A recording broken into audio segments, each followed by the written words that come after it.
You're lucky you're not in the same room as me, Matthew. That's all I'm going to say. Let's jump into the same room. What are you talking about? We're right next to each other. Come here. Let me give you a hug, bro. Let me give you a hug. All right, ladies and gentlemen, welcome back. Yes, it's time for our second match of the day. It is the Dallas Fuel, who have had a tough couple of weeks. Obviously, Matt, you know, we beat this horse to death. They are without their hit scan player, but their fundamentals, like Johnny pointed out, have looked really good. They've also really managed to get a lot of mileage out of Sombra and Tracer. The Boston Uprising, on the other hand, though, Matt, we saw their debut yesterday, and they encountered, I would say, a lot of the issues that we kind of expected them to. They were up against stiff competition, but there were definitely bright spots for this Uprising roster here in 2021.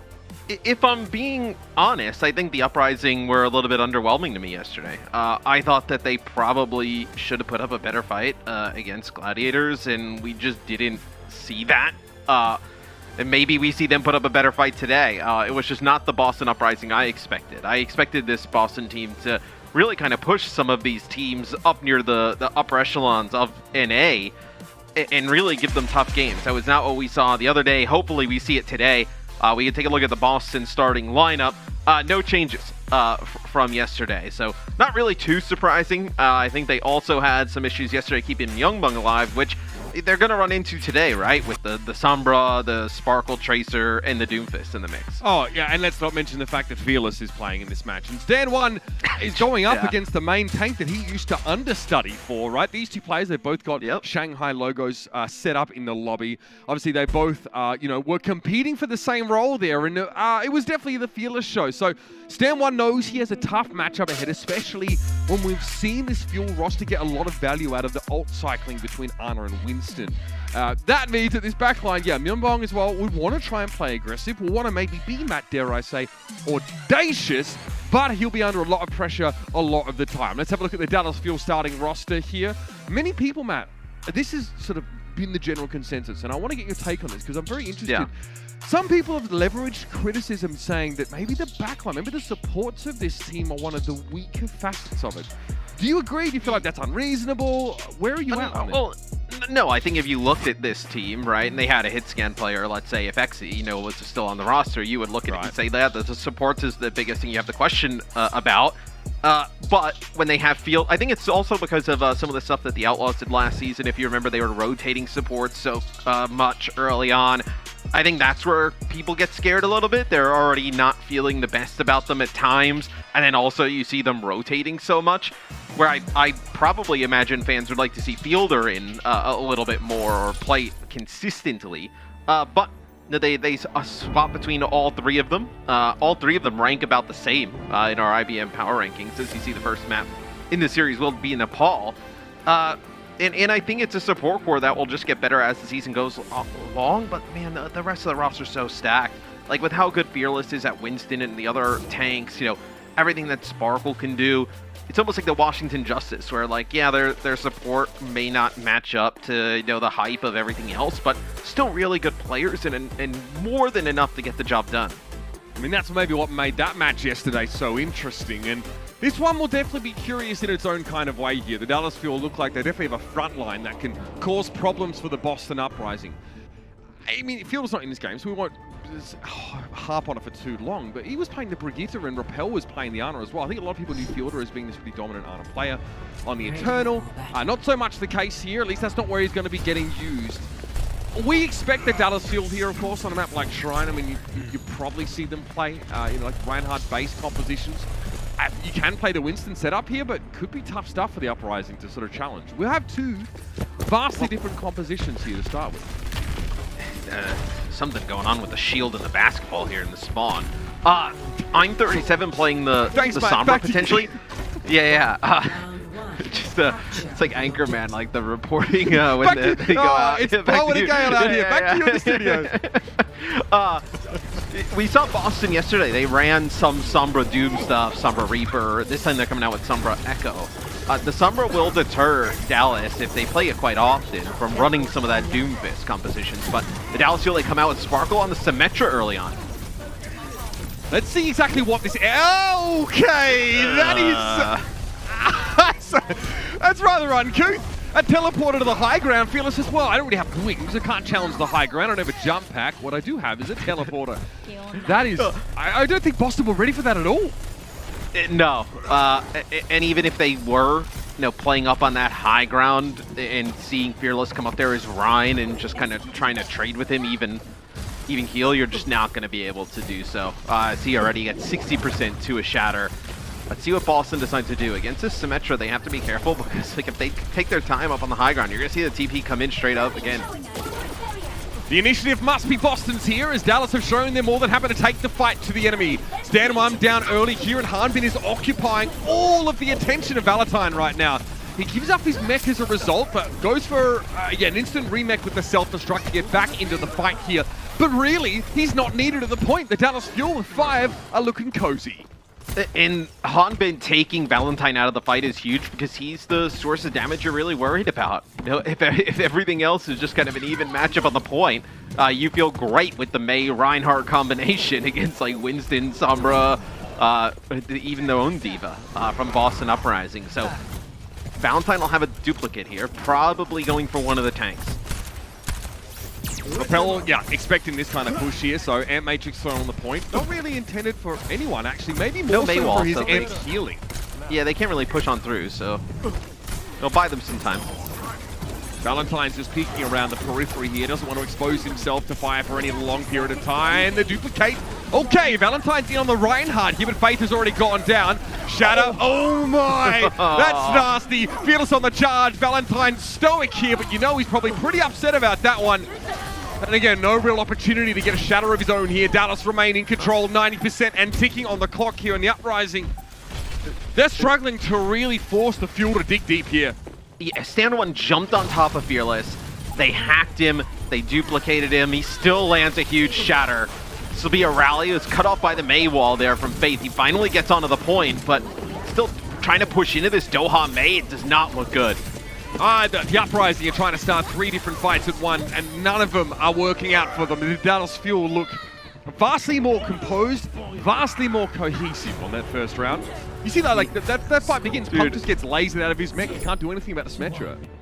Fearless. Yeah, I mean, it's Val not really able to do anything there. The entire round was Boston, but just how good has Fearless been during the qualifiers? like it's a team that's 1 and 2, but he has played on another level, to get them here to potentially finish this qualifier rounds at 2 and 2. Nobody would want to see this Dallas Fuel in the knockouts with how good him and Hanbin have been playing. See what the Dallas Fuel do again. Do they stay on the Symmetra and play point control? I'm 37 on the McCree. You'll have, okay, so they're going to play McCree Doom. Interesting here. So no Sombra in the mix. I wonder if Dallas, with seeing no Sombra, will end up switching off of this. Omi's a front line is less of a safe place for Sparkle here. He has to dance around the pillar a little bit, and Jexer is the first casualty. Immortality Field eventually removed, and I'm 37 is down. Valentine now facing the scrutiny of the laser beam. He's in trouble. Sparkle's charged up and ready to rumble, and the rest of the Uprising are in full-scale retreat here. He'll have that shield. Sparkle munches through that one. And again, a lot of the fights on this map probably occur within, Symmetra's ideal range, especially if the Fuel are playing this aggressively, Matt. And just burning down the Reinhardt shield, giving Fearless a shield advantage when he already probably has the advantage in terms of just the Reinhardt v Reinhardt matchup. They're 90% to a shatter. You start to get that Symmetra beam onto the Rhine. You work that shield down. That's a free shatter for Fearless. Oh, that's nasty from Myungbong. He can do nothing about this May wall. Eventually gets broken down. Immortality Field gets thrown in the mix, but so much damage has been done, rather, and that still would have had to be healed up after the drone was destroyed. That was never going to happen. Sparkle comes out with a bunch of kills there, and there's enough time to set up TPs. Perfect May wall from Doha. Definitely one of his standout heroes over the last couple of weeks, Matt. Absolutely, and when Myungbong uses the Amp Matrix, there's a May wall in the mix, and then the Symmetra wall as well. Absolutely zero value from that, and then Fearless pushes on through and just lands a shatter regardless. Punk uses the Gravitic Flux, just try and get over the wall, help his tank. Already Immortality Field was used by the Boston Uprising, and thought they had the upper hand in that fight. We'll think again. They're forced to back away after already having spent a huge ultimate. Gravitic Flux is so key against rush comps to set up these fights, and that's off the table just for survivability. Valentine, I mean, there are turrets above the doorway. He either didn't expect that or wasn't ready for the damage there. He has to use his ultimate as well for safety. And Stan 1 hasn't had an opportunity to even try and land a shatter. At this point, we have Fearless on his second. Stan 1 still holding on to his first. Valentine now will switch over to the May, so play a little bit closer in control, but this is where you actually get more value out of the Symmetra, right? If the Dallas Fuel are going to play this close brawly type of setup, work down these shields, the Symmetra is huge here. Blizzard. Okay, Stan 1's caught inside that one. Fearless has his pick of the litter and he throws the hammer down. Everybody is frozen here for the Boston Uprising. And the Shadow was really just the cherry on top of that snow cone. And there's no chance for the Uprising. It's just Punk on the point right now. Again, he'll try and stall. Jexa tries to send him careening over the edge. He'll eventually have to leave, come back, beat D-Suda, bopped around again. Slapped around the cheeks somewhat. Stan 1 turns up here. Pile Driver backs away. Adaptive shielding is good, but he's frozen up now. And all of Mondada's gold is not going to be enough consolation for the Uprising there, who get absolutely boomed. Yeah, I mean, that was a bloodbath. That was not very close at all in terms of, I mean, that second point, Dallas completely dominated. They were fantastic on the first point. This is a really bad start for Boston. Like I mentioned, I had pretty high hopes for this team. To see them come out the other day with the way they looked and then start off this series like this, they need to find something that works and quick. I mean, between Maywall, Immortality Field, Symmetra Barrier, that McCree pick from I'm37 completely nullified. At no point did the Uprising get into the sightlines they wanted to, and that McCree pick was just completely useless.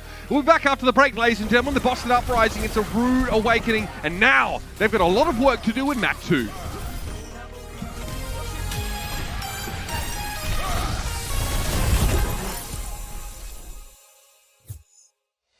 The Overwatch League is brought to you by T-Mobile, America's largest and fastest 5G network.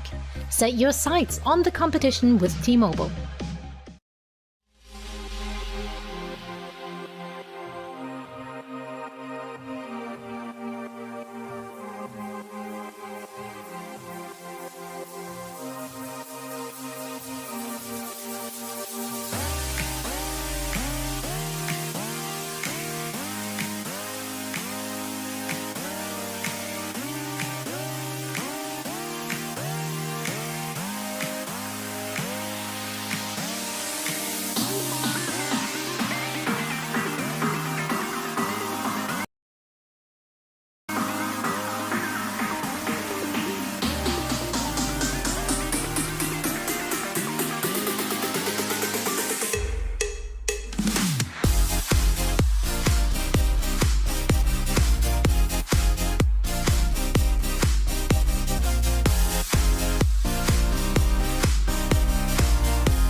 The Overwatch League is brought to you by Coca-Cola, the official refreshment of the Overwatch League, and by IBM, the official cloud and AI partner of the Overwatch League.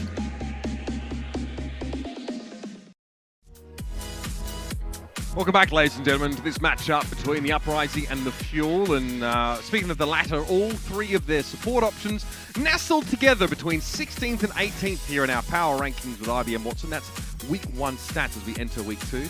Remember, 100, a rating 100 is a league average there. So you see the Fuel are at least punching at their weight and above. Now, Matt, on the list of things that aren't surprising is number 1, that Mitch Leslie dabbed in the year 2021. 2, that the Dallas Fuel look pretty bloody comfortable here against an Uprising that still has a lot of kinks to work out, I think. Yeah, and well, you see those ratings, right? The supports above league average. We know that Fearless and Hanbin are really high up in the power rankings in terms of the tanks. Fielder will come in for Jexay. The DPS have really stepped up in terms of filling in different gaps, without a hit scan player. So, yeah, it all equates to a very strong team at 1 and 2 right now. They've had a really tough schedule here in our qualifiers, but Boston's they gotta find something, Mitch. No, that first map was ugly. I mean, they got beat pretty bad. We'll see how it goes into Havana. Havana, they could play, Ein 37 on, some type of hit scan stuff, make it a little bit harder as the sight lines are extremely long. You can take a look at our map leaderboard for Havana, presented by Xfinity. And you see the Dallas Fuel set a pretty good time on this in the past. 255, pretty strong. Havana, a pretty difficult map to finish. Back in 2019, this is as well, which is, I mean, in fairness, that was sort of during a weaker period for the Fuel, or at least, maybe one of their sort of, lifted up performances against a weaker Washington Justice. But still, this franchise definitely holds one of those records. Worth bearing in mind here that the Boston Uprising looks so bad because that Symmetra May composition match seems really good at snowballing an early advantage, right? Especially against a comp that wants to bring McCree along as much as possible. The Uprising here at least maybe a little bit more time to sort of get to grips with what the Fuel are going to be bringing towards them. They will be defending first though, so they're going to need to... they're going to need to sort themselves out here, otherwise they're going to find this map runs pretty darn quick. Yeah, we'll see what they decide to do. They could play close up. They could play something like a double sniper we've seen, like the Shock have played on this specific map. It'll be interesting what Boston has cooked up here. So, Reinhardt in the mix. Ryan Diva, yep, this will be a close hold. So they're going to hold close on the corner, kick things off. We'll see how Dallas responds to this. Don't forget to represent your favorite team this season by shopping for official Overwatch League merchandise at overwatchleague.com/team-shops. That's overwatchleague.com/team-shops. Can't get my shirts there. Sorry, guys. That's just a different tier altogether. But the Dallas Fuel, we'll see what they come out with on the attacking side here. But Boston, all right, so they still have the McCree, the May. It's a pretty reminiscent comp of what we saw actually on Control. They can look out the window and see it. So they know it's coming. It has been duly noted. And now the Fuel...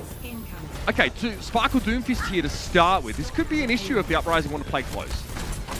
And we'll see how they're able to put pressure on Ein 37. Getting the Doomfist on top of him. McCree not mobile, but a lot of resources to be able to keep the McCree alive. Nice freeze and a pin there for Stand 1 to take out Fearless. Only on 37 going down so far. Stand 1 also falling, so this becomes much more of a precarious, a tenuous position to play from here for the Uprising. But again, they kind of get what they came for. They walk away. Stand 1 gets a decent bit of ult percentage. Mimdong as well, crucially. Before the fight will get to the corner, he'll have an amplification matrix online. There's no guarantee Repel himself will. I really want to see how Sparkle plays and what kind of angles of position he takes and attacks from, because playing in this long sightline against the McCree is going to be pretty tough. As Hanbin and Sparkle go to the high ground, that'll be an amp matrix dropped here from Myungbong, trying to put some more pressure on the cart. Yeah, but Myungbong, look, no interest in using this at all, right? I would definitely say this is a little bit more of a passive approach than we saw him try and use the Matrix prior. So we built it up pretty darn quickly in the end, but now the Fuel have one a little bit later in the piece. Harbin's low though, needs to be topped up, and Sparkle doesn't really get what he was looking for there. I'm 37 deals with him. Despite this though, it's a 5v5, make no mistake. The Uprising are backing up. Stand 1 shield was very low, so they had to take a breather. Now the Shatter attempt, not bad. Fearless knocked to the ground. It's going to be an Immortality field. Now he's frozen up. Field's down, so is Fearless. The Uprising find the pick, and they double down with a sound barrier? I don't think they needed the sound barrier. I mean, who's even alive at that moment in time? Just had Hanbin up. There's no real threat of anybody dropping, and even if they do, you're going to be able to get back to the cart where... Now you don't have sound barrier for Blizzard that comes through, the Shatter. That's going to be one that they may look back and really wish they didn't use there. Myunbong has built another amplification matrix, so kudos in that regard. Sparkle comes up a little bit short there on the rocket punches, so this is a little awkward. Yeah, he just uses this passively, gives himself a bit of a reset. I mean, he can play from the high ground and get free seismic slams without uppercuts, but this is I'm37 coming forward. The sound barrier a little bit late for the Dallas Fuel. Neither team really able to be in beat with each other. Shatter, that's a big one though. 3 players hit with that one, and the self-destruct is going to compound the issue even more. Valentine falls to Fearless's follow-up, and there's a fire strike that fizzes through the air and takes down Stand 1. I mean, you lose Sparkle first, but you still win the fight. Like, these are advantages that the Boston Uprising has because of the roster that the Dallas Fuel has right now, in just the way this map is designed, as they may get back here for another touch. And they do, just in time, but Myunbong down. Micro Rockets have found him, so the healing severely limited right now for the Uprising. Really hard to make a stand under those conditions. Valentine eventually will succumb, and Faith is a little bit late to the party there. That is the Fuel getting across the line, and Repelled is absolutely dishing damage here. 4 final blows, at least, for him on the kill feed. It is also really weird to see Fielder come in and project say and play the Lucio here. I know. On offense. It's got to be a strategy on defense that they want to use and have his flexibility in for. Is Boston, they have some ultimates to use here. They need to get a fight win. They have a Deadeye, so again, they can speed boost forward, push up behind the Rhine Shield and try and catch someone out of formation. That's the May wall, so that won't be around to block the Deadeye if it comes through, but they've already lost Stand 1. Fielder finishes the job, and I'm37 gets absolutely nothing for that dearly held McCree ultimate, and guess what? Speed boost forward, Shatter, it's another good one! And the Fuel start to push up. Well, Boston, they end up using Sound Barrier in the Amp Matrix, and the Dallas Fuel just speed on out and start pushing the cart. They're going to have an advantage with a Sound Barrier here coming up next. Nice May wall, the Shatter is there for Stand 1. He gets what he wanted, it was just Fearless that he wanted to remove here. Fielder does get a Sound Barrier, but Valentine's Blizzard is eaten up. There's a chance for the Fuel in this fight still. Here's a Blizzard late in the day, but Stand 1 is stocked still on the cart. Repel removes him now. Fielder, Doha. No one really wants us to touch the cart right now. Valentine almost frozen stiff. Punk trying to control the high ground here, and Harbin is a self-destruct, so he gets a mech reset. Punk has to stay on the high ground, and Valentine had no help as a result. No, and now you've lost your May, you lost another player before that, so now you're coming back off the spawn. It'll be a full-strength fight for both teams. Dallas, they want to be the aggressive team. They have to be with the Doomfist in the mix, and they get a D-mech on the Punk. Self-destruct for Punk, gets Fielder. Okay, there's some value there as Fielder flies a little bit too close to the sun. It's a 1-for-1 trade, obviously, as Fielder made sure he secured the Diva kill, and maybe that's even higher value at this point, where you don't need the speed so much as you've got the healing from the Batiste. And look at this, look at how split Boston are. Still, they're able to get rid of Hanbin here. Looks like that May wall caused a couple of problems for Dallas in their attempt at a follow-up. It was a really good immortality field, though, from Myunbong that ended up saving some of the team. That'll be a Shatter from Stand 1. This will be the cleanup for the rest of the Uprising. But it was a really good May wall from Doha up on the high ground. And Sparkle goes in with a seismic slam, connects with a few players. But the immortality field in that type of situation, usually the immortality field can be pretty ineffective against Doomfist sometimes because he can knock players up out of it, punch them out of it. But in that close quarter hallway, they get really good value out of it. Dallas will reconvene here. So there's a sound barrier for the Uprising, which is going to be relevant in this next fight, especially if Valentine's May wall is taken down and there is an Amp Matrix in play. That fire strike, that's disgusting. Still the Blizzard on the high ground now. Most of the Fuel back away. Fearless has to go through it. So now Dallas are cut in half. What do they do with this? M-Matrix to the high ground. Look at Valentine. He had to go into Ice Block and had to be a sound barrier here. Despite them being cut in half, the Uprising still have to use this key support ultimate. Sparkle finds I'm 37, but that's it. It's a fighting retreat from Yunbong here as Hanbin desperately tries to get to grips with the BAP. He'll be desuited and staggered as well. 14 seconds left in the round. Yeah, and they'll have a sound barrier in Blizzard, but it's probably not going to be a very good attempt. Is who is even going to get there to touch? It's potentially got to be Fielder, but with the route that they're running, it's not even going to get close to the card. Yeah, they needed to be a little bit faster than that. Let's hear some Dallas comms right now. 나 이거 좀 완막하면 돼.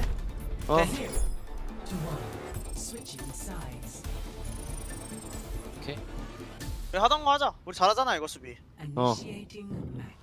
근데 라인 나올 수도 있어 공격.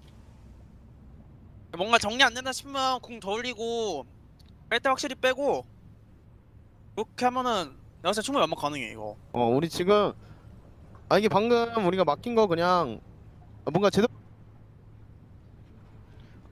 Alright, let's bring Danny Lim in here to translate some of these team comms. Danny, what do you got?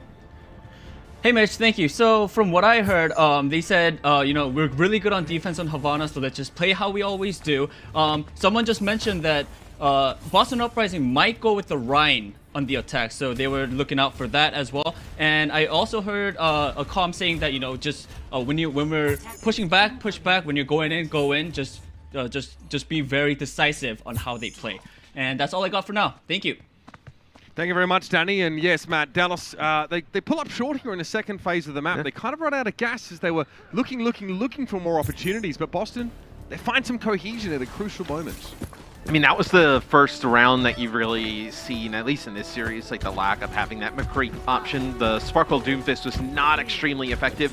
Dallas with an interesting look here, though. Double shield Hangzhou in the mix. So see how Boston plays around this, as Dallas is right that Boston comes out with a Reinhardt-based composition. A lot of teams do here on Havana, nothing surprising. So you mentioned about Fielder, something planned for him on defense. You're right, he is the designated brick player here, so double shield. Sparkle Genji, by the way. People ask for Kevster Genji, but they didn't know they'd be getting Sparkle Genji. The Genji's going to be tough here against the May, McCree. Batiste makes it difficult for like any flanking DPS with the Immortality field. They're really going to have to get some of these players low with the damage from the Sigma and the Hangzhou for Sparkle to be able to do some work. Sparkle drops down and contests the card. That may be one of his prime objectives here, given that he has the mobility to return to the enclave of double shield. So the high ground, the Uprising go here, so they want to force Sparkle away and the rest of the fuel as well out into the open doing so. They've essentially done that, and they're on the cart again with one player. They're moving. Yes, Boston's decided to take the high ground. Oh, nice shot there from Doha. And Myungbong is... that's the power of Hangzhou, right? Just these flicks, just jumping up, firing an arrow, just taking out a player with a quick headshot Sonic arrow, so you know that everybody here from the Uprising is still lingering around. Decision time for Boston. They don't have their main healer right now. Can they afford to wait for Myunbong to get to them? Sparkle can sort of get in between. I like what they've done by dropping Punk here to the bottom right corner of your screen on the corner so he can escort the Batiste back. This could still be a problem. This is artificially causing a split in the Uprising setup, but they get Sparkle. I think he tried to go for the cleanup on Myunbong and didn't work out, Matt. And Fire Strike goes into the kinetic grasp. Yeah, and the Dallas Fuel trying to back out. No Lucio here, so no speed as you see everybody just trying to survive. Is smart read here from the Boston Uprising, pushing on through, getting some of these kills. Rappel takes out I'm 37, and the Dragon puts down some damage. Sparkle with a blade here. They still want to fight for this. No healers left for Boston, Matt. Sparkle able to deflect some of that damage here. Gravitic Flux attempt from Hanbin pays off. Now, the Uprising are staved away in fairness, but they're going to have some big ultimates to bring into this next fight. They were split, they went aggressive. Sparkle looks like he seems to be the pivot on which the Fuel either live or die right now. Oh, absolutely. In this type of composition, when they're going to be, you know, the halts, the accretion, the Genji dashes, a lot of that's going to come down from Sparkle. You see he goes for a dash there. He'll get taken out, and this should be Boston able to take this. Sound barrier, they already have a few players down. This time, the Dallas Fuel won't be able to fight back. This will be the Uprising taking that first checkpoint. crucially, not a whole lot of ultimates had to be spent for Boston. I mean, they keep the Blizzard, the Shatter, the M-Matrix. In fact, all of their highest value abilities are still, in their possession coming into this next phase of the map. That is, it's dangerous for the Fuel. I mean, they have a supercharger here, a rally, but Dallas's less mobile composition doesn't seem to be paying off. Yes, there's a Genji, but there's no speed boost here. They're playing, they're playing the battle cow, for God's sake. They want to get up to the high ground here and probably drop the supercharger, buy some space, but they lose Sparkle straight away, and that's going to be a Shatter plus a self-destructing over the top. It's beautiful setups here by the Boston Uprising. Yeah, this is composition diff to a degree. I'm 37 finding crucial first kills, and this time the Uprising were forced to part with some of those key ultimates, right? Air Matrix, self-destruct, Shatter is gone. There'll be one more fight, just one for Dallas. They're not fast. Again, they're moving out of spawn without Lucio. It feels, God, it feels awful. It feels like you're off to work in the coal mines coming out of spawn at this rate. Here's the Blizzard, and it's perfect. There's a couple players on the high ground. Venus knocked into the Blizzard, might need to fortify to stay alive, and yes, it's a trade. Here comes the Dragon Strike, though. Good placement for Doha. Forces the Uprising into a corner away from Valentine, who's a little vulnerable right now. Punk is demeched, and yep, straight away, there's the Amplification Matrix to follow up on the lack of Defense Matrix. Yeah, they needed to end up using just about everything there. This next fight, you'll have a Sparkle Blade, no sound barrier on the other side of things, so potentially a fight win here for the Dallas Fuel, and then you come back with the Gravitic Flux for the fight after. So, not entirely over here. So Boston comes back into this next fight, it'll be pretty dry. Nothing to really use here. The question is, how do you force the Immortality Field away? Because that's like 2 slashes for Sparkle, right? He does not want to have to deal with that himself. That has to go first. Stand one down. You're out of there, fam. Yeah, they have to back out now without the Rhine. This allows them to definitely have the Gravitic Flux and another Dragon for the next fight. So you've had no time to get any type of ultimate charge, meaningful ultimate charge on anybody else on the team for Boston. However, Dallas able to build up some ultimates to accompany this Dragon Blade now. Gravitic Flux, Dragon Strike, there's a lot of dragons out there. Fantasy Buff's Dream. Nice positioning. Oh, the Gravitic Flux. This could hurt. Okay, Doha doesn't have the Dragon Strike at the time, but I'm37 gets his Deadeye reflected straight back at him. That is the ultimate dishonor for McCree players. He'd be furious. Sparkle, though, grinning. Well, he'd be grinning from ear to ear if he wasn't busy on ruining the rest of the Uprising. A minute left here, and Boston running out of time. And you're able to save Dragon Strike. You're able to save Blade here for the Dallas Fuel. It was a big reflect of the Deadeye from Sparkle and the Gravitic Flux from Hanbin. So now if you're Boston, what do? You just get the mech back. You're going to have a Shatter here, Shatter Blizzard. There's no sound barrier on the other side, so maybe that's the way you take advantage of it. Double shield, Matt. You're looking for a Shatter here? You're lucky if you get one. In fact, Stan One's probably just hoping to get a solo Shatter of some sort. All of the Uprising have to move through this doorway. The Dragon Strike is eaten, though. Great positioning from Punk. He shuts Doha's key ultimate down, but Valentine is still fallen. Stan One again. He's getting out. And all of that time, that gigantic time bank for the Boston Uprising, well, they suffered a run and a bit of inflation because now they're struggling.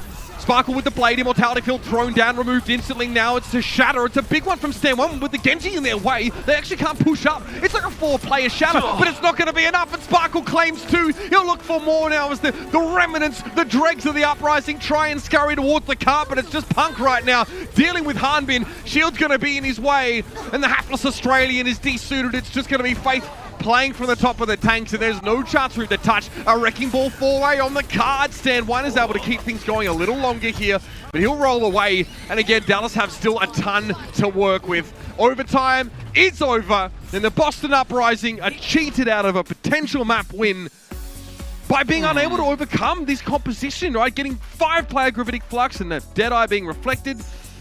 That's tough.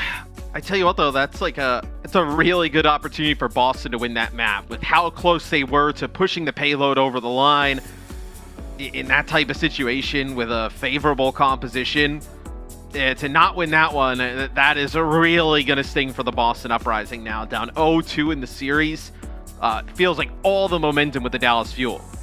Such an interesting composition, right? Sparkle Genji, didn't work out early on as he tried to isolate individuals, but gets the Dragon Blade, and the rest of the Fuel deal with that Immortality Field. They're able to push through and get themselves another map win. It's 2-0 for the Dallas Fuel heading into the break. The Uprising show some more signs of life. but man, they got some work to do if they want to stay competitive in this series. Might just be the one more map. Hang on, Boston Uprising fans. We'll be back with map 3 in a moment.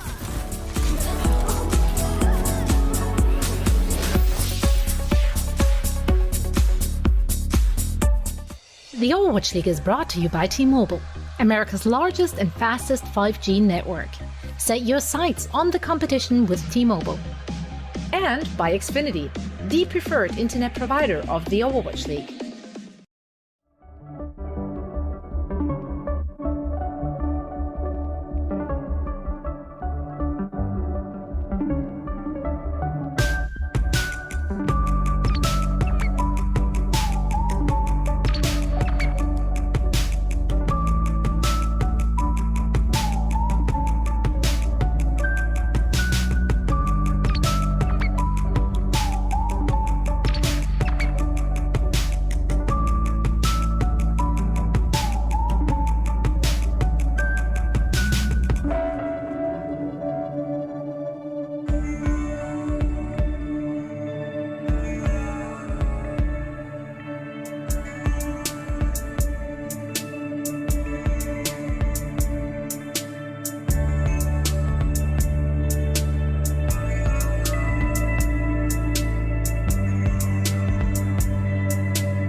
The Overwatch League is brought to you by Pringles.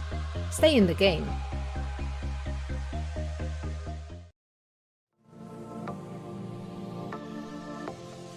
In 2021, the Overwatch League, at least the competition inside the league, is definitely at its all-time high. If you don't stand up to these teams that are just crammed with star-studded players, then you're going to be looking like this right now. The Uprising have the name power, right? They have the talent on paper, but none of that is translating, or at least not enough of that is translating. Matt, Havana looked pretty decent for the Uprising. Their defense looked pretty coordinated and solid.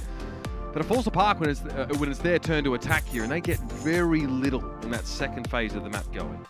Yeah, it's a rough go for Boston here in their first week of play. Chexay in for Repel, so this tells you pretty aggressive Lucia-based compositions. He comes in for Repel, so that means Fielder's still in the game here for the Dallas Fuel. But yeah, like, what does Boston do? Like, I feel like they had the right composition there, right? The May McCree play the rush. They're playing Genji, Hangzhou, double shield. Do you just go back to that again? What does Dallas Fuel decide to do here on Volskaya? I'm 37 was really good when Sparkle was running the Doom Fists, and they were able to really kind of make sure he had zero effect.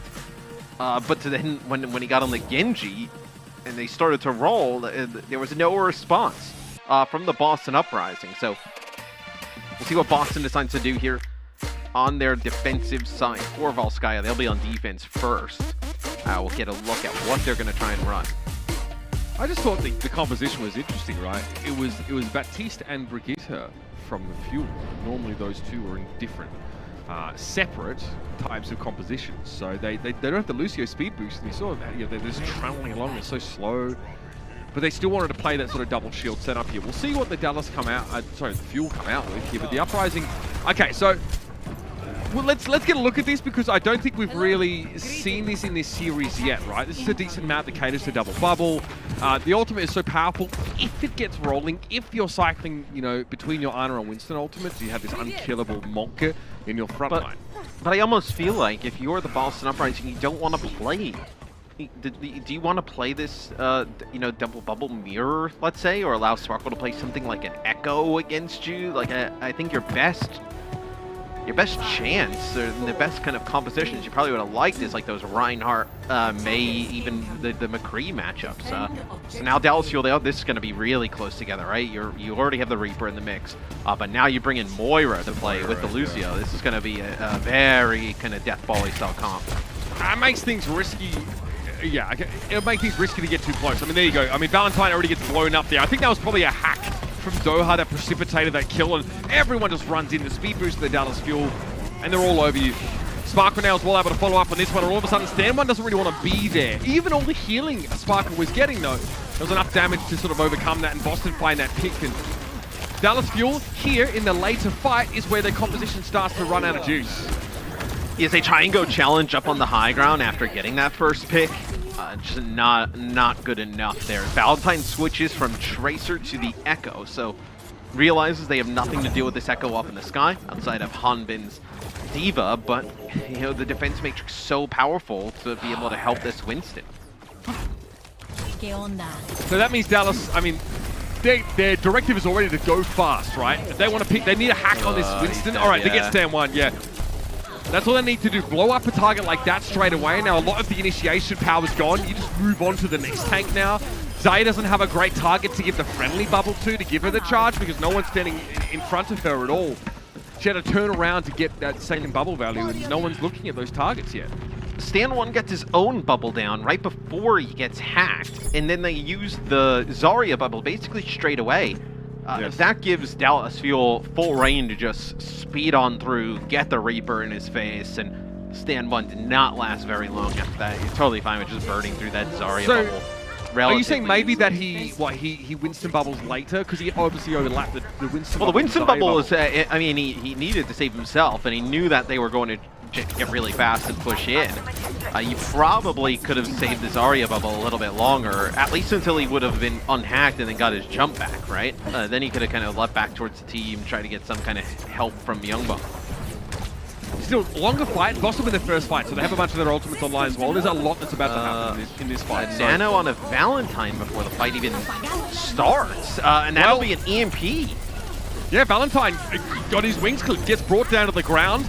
Primal Rage here from Stan One, at least he got that off, but Punk goes for a Graviton Surge and dies immediately after. Fearless couldn't care less, frankly. Sound Barrier now, Fearless is back to full health ostensibly, and Stan One is going to try and make a foray onto the point. You notice composition shreds through that main tank and in the back line. It's a disco dance party for Sparkle. He tries to go for a Death Blossom, but he's shut down. Defense Matrix stuck in his face there by the looks of things, and then of course the Deadeye, but Hardfin finds two. Valentine and Up37 go down now. It's just Faith in Myeongbong really trying to work with Punk to keep things going. Punk, a huge effort. He gets pocketed by both of his healers and is able to find those 2 kills, but there are reinforcements coming here for Boston. Doha and Co need to double down. Fielder pushing in with a Coalescence that could be nasty. He fades back, and yes, the reinforcements for Boston come at just the right time. Yeah, they were even though they were picking up some kills on the point, Myeongbong was just sitting in the back in that main. We got some kind of camera shot on it. You see just kind of his bullet trails. I was able to keep people alive as long as possible. Dallas was not able to get everybody back before that even kicked off.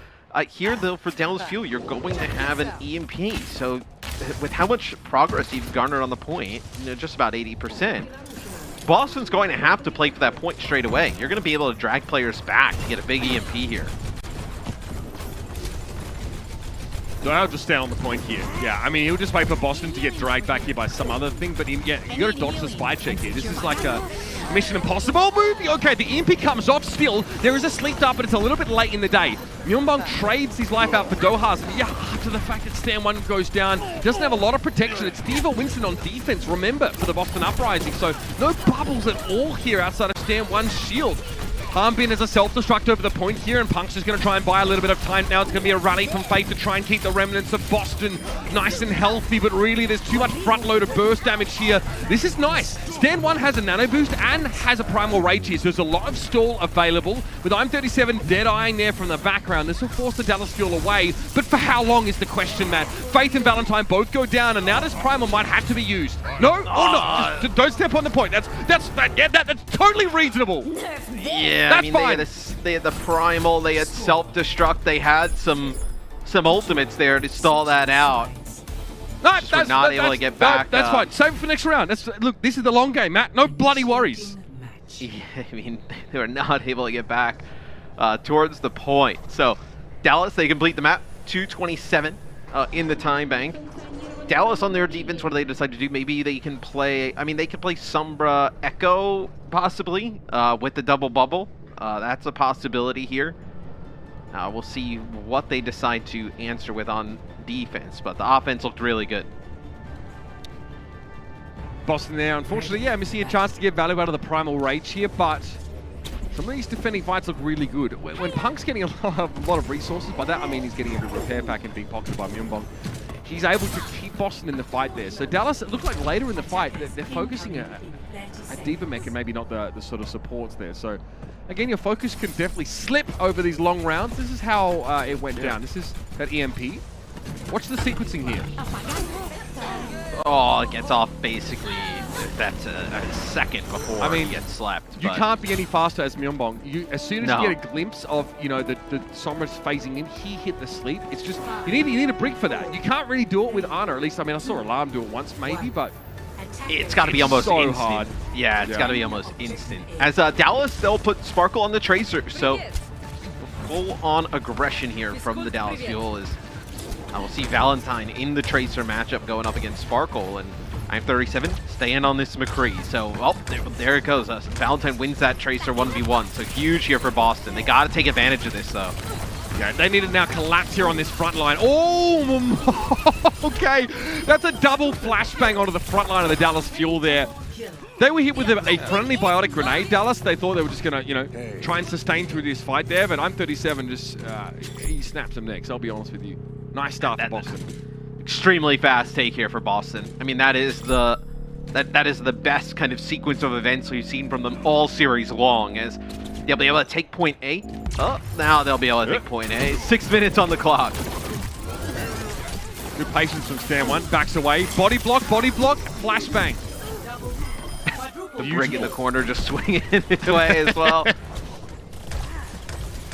All right, here we go then. The Uprising got to be feeling themselves a little more now. Nano boost from Myeongbong. That'll build Stand 1's ultimate. Okay, but it's 2 Winstons here to deal with. So the Uprising, I wonder if they really invest in all in this fight. The answer's probably not, but Dallas have a chance to build some key ultimates of their own just in doing this. Doha in danger. Fearless is the one that goes down there. Nano boost on I'm37. The Electric Cowboy rides again. Yeah, now they're going to have to try and get close to the point, though, you use the nano boost, and what have you earned with it thus far? That'll be the pulse bomb that goes from Valentine. Fielder will use his own nano boost here on the Jexe. Jexe? Okay, he's in the mix for sure. Fearless going to hit with the Graviton Surge here, and Sparkle does go down.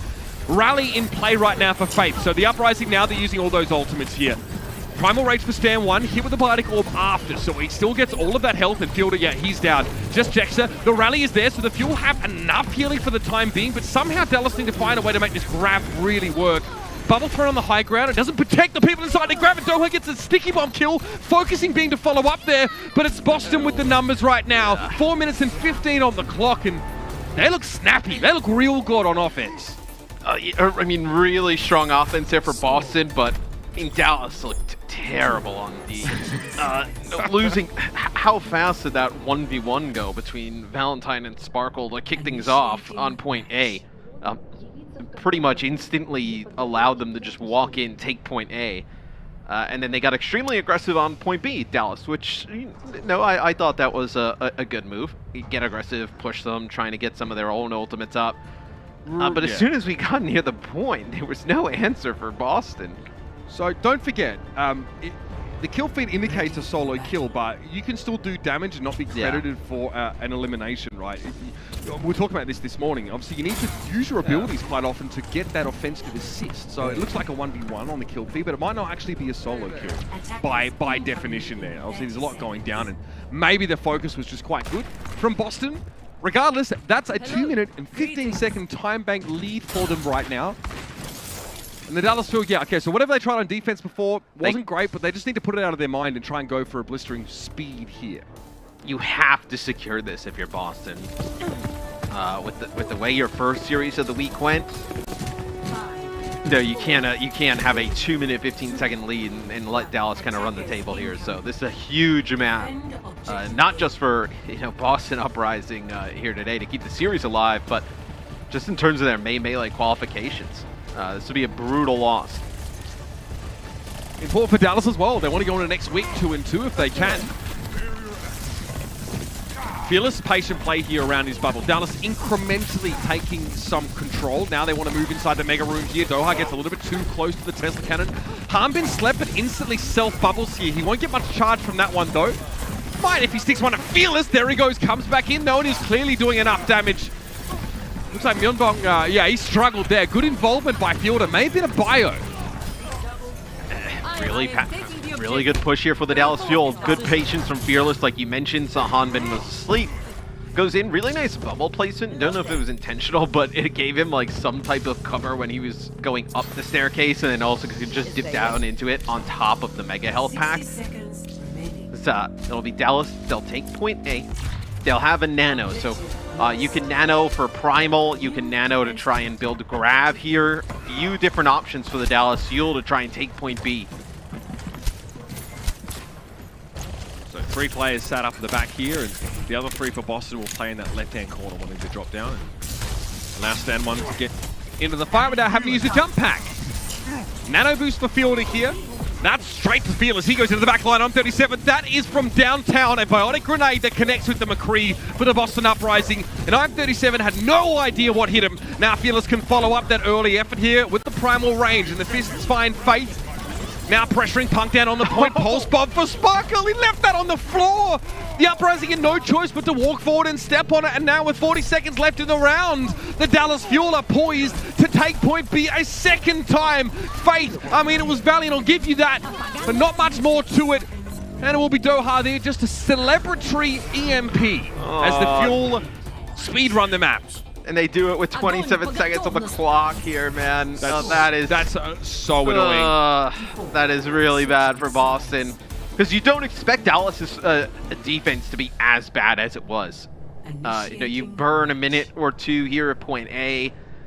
You full hold on that defense. You win the series if you're the Dallas Fuel.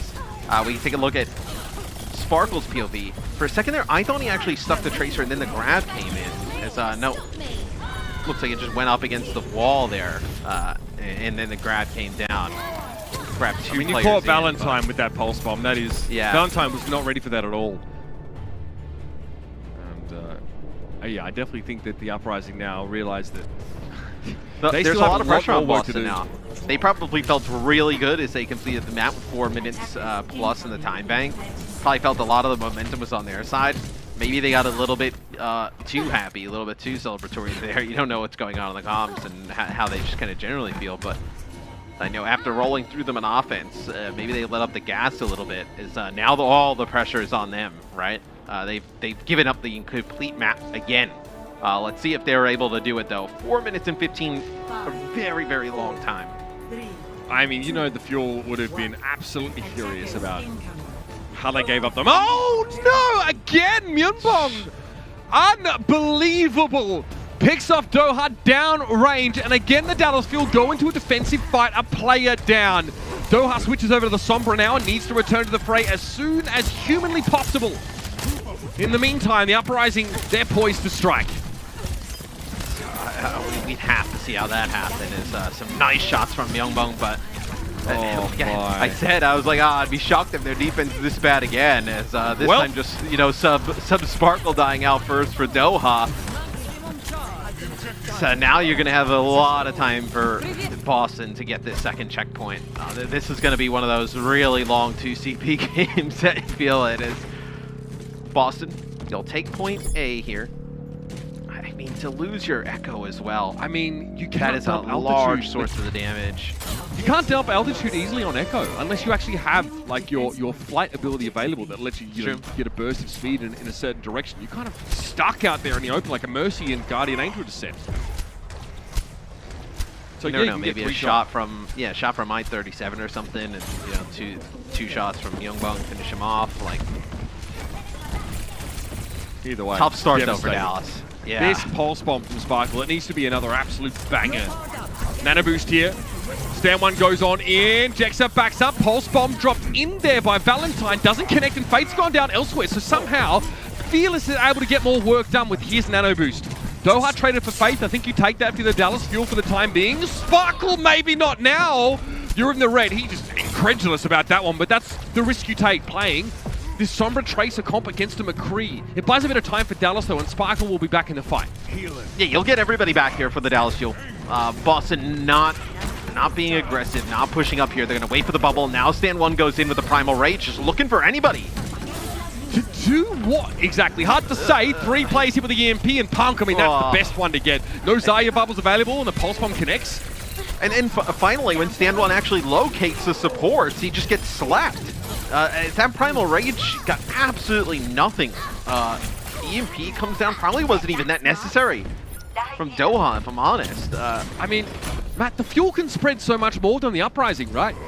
I mean, they're playing around, I'm 37 to a degree, so need to protect him, which means that Faith is probably going to be attached to him at the hip. And for the Fuel, they have 2 very self-sufficient DPSs here. They can split the point. And if the Fuel play their supports, in the back on the high ground, and they kind of have the verticality with Fearless on the tank, like where does IM37 kind of find this value? He's got to take the lift. But then nobody plays within his line of sight. But that's telegraphed anyway. Yeah, I mean, you can see that coming, man. Like this. I mean, you know where to put the grab, don't you? Everyone caught inside that one now. Grab comes out from the Fuel. The Uprising go for 1-2, but it's a big biotic grenade connection by Fielder. And they're going to feed Fearless another ultimate here, man. He gets a nano boost. He'll try and chase this to a degree. And this is the Fuel leaning into this cycling of key ultimates that allow Fearless to be their main threat. And they use the nano boost on him pretty much to just keep him alive, not even to build up much damage on him. You see how important the Boston Uprising view getting rid of Fearless is they just solo grab him up on the high ground. Yep. Pulse Bomb comes in as well from Valentine, just not enough to finish him off with the nano boost that comes through. So a minute on the clock here for Boston, still holding on to this Deadeye, maybe high ground Deadeye, try and force some space. I mean, who? The thing is even if you get the space and push onto the point, then there's the threat of the EMP. You have no ticks, Matt, so it's not like you can force the Fuel down for no reason. Oh, there it is, another one! That's 2 fights in a row. The Fuel hits a 3 or more player biotic grenade, and look what it does to Boston. They are shook. And now Primal Rage, Pulse Bomb, EMP. Oh no! EMP is going to come in. Sleep Dart was good. I mean, the reactions from Boston are great. Myungbong is a great honor player, but it's not enough. They get EMP, Fearless dives in, and Punk and I'm37 make a rapid exit. 30 seconds left of the round for the Uprising to make something happen, or this series is over. And they had 4 minutes and 15 seconds at the start of this. It's unbelievable. 13 seconds left. The Uprising have a bit of trekking. Again, where does it go is a real question here. The Fuel are so mobile, they're so flexible. They're so resilient as well to this kind of pressure on an individual. Oh, Valentine! Fielder gets the last shot and he takes him down. Primal Rage and a Zarya bubble for Stand 1. He's looking for something, coming up with nothing. Sparkle throws a Pulse Bomb, speculative, I'll give him that, but he's still able to pressure Myungbong in the back line, who's given a nano boost again to I'm37. These two teams invest their resources differently, and it shows. I'm37 goes down, he trades for Fearless, but Stand 1 is also removed, and Punk, another biotic grenade from Fielder. He is making it so hard on the Uprising now, and the Dallas Fuel clean up the series. A bit of a scrappy showing on Volskaya, Matthew, but that was all that they needed to do. I mean, very scrappy, big comeback win on Volskaya.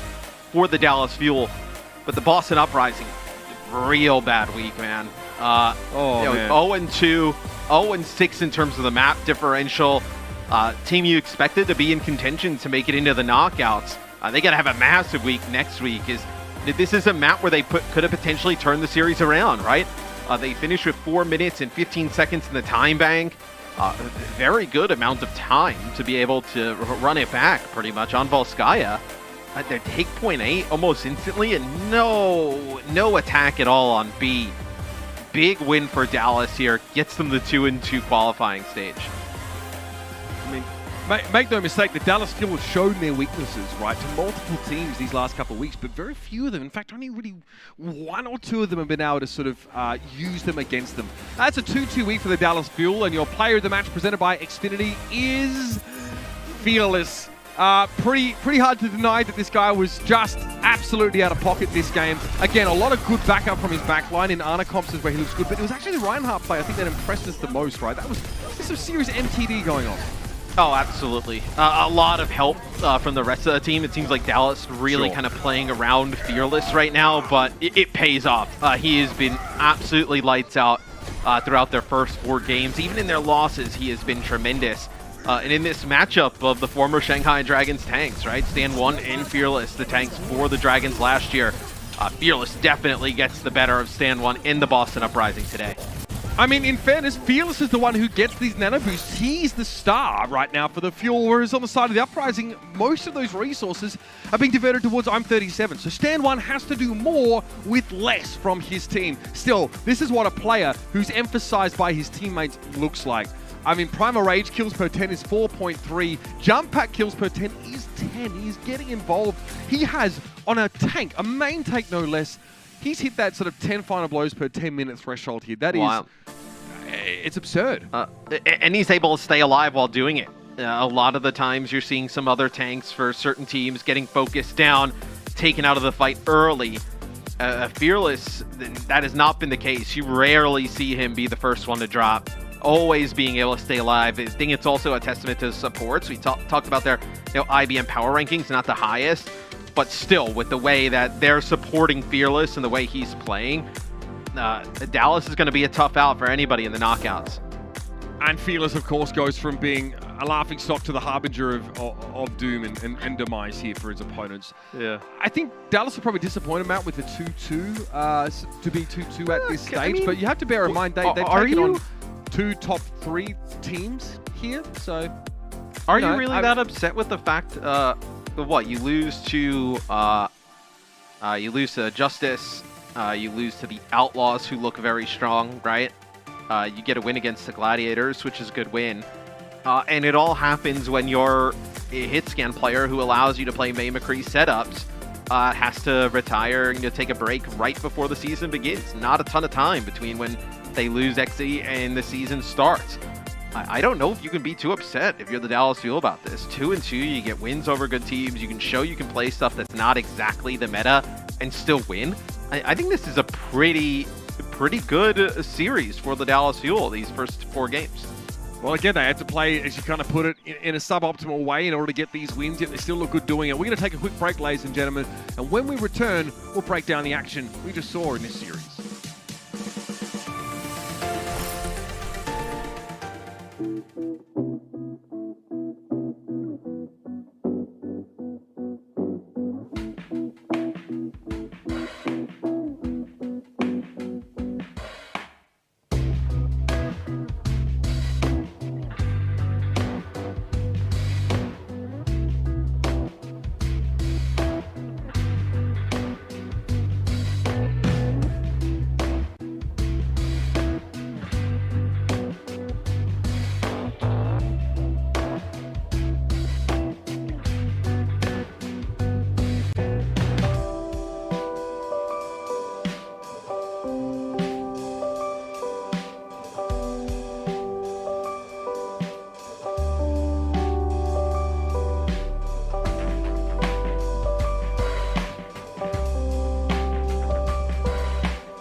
Welcome to our game break presented by Pringles. Zoe back here with the boys, Danny, Costa, as well as Reinforce. And looks like this day is going to be over a lot quicker than some would have liked, some would have hoped. Reinforce, you're excited for a potential raid evening as well. So, you know, who are we to come in between a man and his loot? True. I mean, I gotta say, I do prioritize some great Overwatch because, I mean, so far this season has been so exciting. So I'm just pumped to see more Overwatch. We've got Washington Justice coming up, of course. They had a great showing yesterday against the Dallas Fuel. So I'm really excited to see more of them versus the Vancouver Titans. Absolutely. Now, we of course did try to get a post-game interview, but unfortunately we couldn't get a hold of Fearless just yet. Now, Danny, I hate wasting good questions. I really do. That is true. What did you want to ask him? Maybe we can, you know, answer the questions for you. We actually spent a lot of time coming up with these questions as well. Well, maybe Johnny could answer because he's a main take player as well, and you know. Yeah, same thing. Maybe They're all you can maybe voice, right? yeah. You're pretty much Fearless, right? Yeah, no, Johnny, just close your eyes. Same energy. Just close your eyes and just think about Fearless. just to think as you know, just tell yourself that you're fearless, okay? So my first question was gonna be about, you know, basically about like Fearless and the Dallas Fuel's expectations of Boston Uprising coming into today's match. Like, did you think they were gonna be good? Like, what were your expectations, Fearless? No, I think they had a pretty bad showing yesterday. I think, you know, we knew we were going to win 3-0. We played around with our food a little bit. So, you know, no big surprises here whatsoever. Quick stomp, Boston Uprising. They're not a good team at all. So, really happy with the win today. Yeah, it was a good showing from us. Okay, Fearless. Yeah, I don't think Fearless is quite as... Your English got quite as toxic. really good. Yeah. Great English, yeah. All right, and second question was, you know, like Fuel fans and everyone in the Overwatch community have been like worrying about the fact that Dallas Fuel doesn't have a designated hit scan player, right? So like, did you believe that had an impact on your match results so far? Well, hey, Johnny, I want to be fearless. I want to be fearless for this one, okay? I can be fearless, okay? Yeah, you know, I think it really impacted us a little bit. I think you saw a little bit on Havana, really struggled getting some openings on our attack. You know, Sparkle Doomfist kind of feeding a little bit, you know? But we love him anyway. We let him play Genji on defense, kind of popped off, got us across the line. So love to see it if you're Sparkle and for the rest of the team. Thank you so much, Fearful. He's fearful, not fearless. He's Hitscan players are a crush. That's what Fearless would have said. That's so Hitscan players are a crush. Okay? That's true. That's true. They just bring a lot of like. I want to say Fearless confidence isn't that toxic, but also I really don't speak Korean, so I wouldn't know. He might be like. It might be. Well, thank you, Fearless and Danny, for the interview. Very insightful. I'm pretty sure we covered all his bases, and he will not be mad at us at all. Now, let's actually discuss the series we just got to witness. It was a quick one, but nonetheless, there are some talking points that we want to discuss. First, of course, now Dallas is putting themselves on the board. 2-2 is their score, and with this sweep, they're actually clinging onto hope of the May Melee knockouts. We were worried about this squad, of course, coming into this entire season. Given the sudden departure of Exi, you already touched on that, Costa. So now asking you, Costa, because of course it was Fearless touching on it. I want to hear your opinion. How much has it impacted them? Do you feel like they did a good job of playing around the lack of hit scan? I think they've done a phenomenal job of not being able to play a hit scan and getting map wins and match wins. I think we saw the weakness on Havana, as Fearless said, of Sparkle has to play the Doomfist, and it just doesn't really work. At some point, you do need a hit scan, and I'm looking forward, if I'm the Dallas Fuel, they're going into, hopefully, the playoffs for this May Melee. They're still not going to have a hit scan. How are they going to adapt? Because as they play against better teams, as much as the Boston Uprising can't punish it, better teams will, and we saw that, and that's how they accrued 2 losses. They need to find a way to overcome and adapt. And personally, I just think it's playing their strengths. I think, why not just play double bubble, put Fearless on that Winston on almost all maps? As much as it's not ideal, I think it might get them over the line better than forcing a Doomfist. Yeah, I mean, if it's not broken, don't fix it. So far, they're getting away with it. So might as well just continue and then, you know, cross the other bridge when we get there. If we're looking at the opposition here, though, Boston, obviously not an ideal start to the season. There are a lot of standout players and potential, and quite frankly, I think I heard a lot of people saying coming into this season that this Boston squad may be one of the best Boston renditions we've had so far in the league. If you're a Boston fan, Reinforce, what are the hopes you're still clinging on to even after that suboptimal start? Well, the roster is better than it was last year, so you know you got that going for yourself. No, obviously this is not the situation that Boston Uprising wants to find themselves in. I think a lot of the fans had high hopes going into the season because they made a lot of upgrades on almost every role. That being said, though, you lost soon because of visa issues. You would have liked him to be here. He was supposed to be your hit scan specialist. Instead, you're forced to play with Am37, who, you know, he's a mediocre hit scan player, but he doesn't have that star level that Soon has and brings to this team. Punk as well in this off-tank role. I think he is the target of many now because he is, you know, I like Punk, he's a decent player, but playing with 5 Koreans, you know, it can be a bit tough to communicate with the rest of the team. And I think he's, you know, in the crosshair next with you when you have Guy Bolsey on the bench as well now. So we'll see if the Boston Uprising can figure out some of these problems they face now in week 2. That being said, tough opponents, of course. You lost to the Dallas Fuel, you lost to the LA Gladiators. These are really good teams in the North American region. So I don't think that the Boston Uprising should be kicking themselves too hard because you have got a good team. You just have to improve on the current iteration, perhaps make a few substitutions, and I think they can still win some of these matches in the North American region.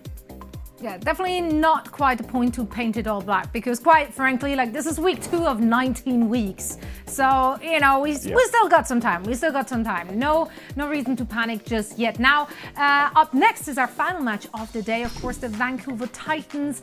They will be eliminated from the May Melee knockouts for sure if they're losing this match. And not to throw another bold prediction at you all, but that seems like a likely scenario, Costa?